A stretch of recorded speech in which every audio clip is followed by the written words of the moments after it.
السلام علیکم۔ کراچی میں لرزاخیز واقعہ، شادی میں اچانک فائرنگ، خوشیاں ماتم میں تبدیل، 22 سالہ حافظ قرآن اور میٹرک کا طالب علم جاں بحق، پورے علاقے میں سوگ، ہر آنکھ اشکبار ہو گئی۔ کیا آپ حالات حاضرہ سے آگاہی حاصل کرنا چاہتے ہیں؟ خبر کے پیچھے چھپے اصل حقائق جاننا چاہتے ہیں تو ابھی سبسکرائب کیجئے دل مل پاکستان کو اور ساتھ ہی گھنٹی کے نشان پر کلک کر دیں۔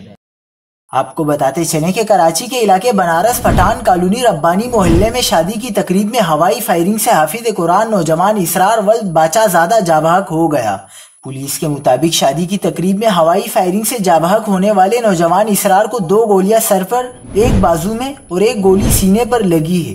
پولیس کا بتانا ہے کہ مقتول اسرار حافظ قرآن اور میٹرک کا طالب علم تھا۔ مقتول کے اہل خانہ کی مدعیت میں واقعے کا مقدمہ درج کر کے کارروائی کی جائے گی۔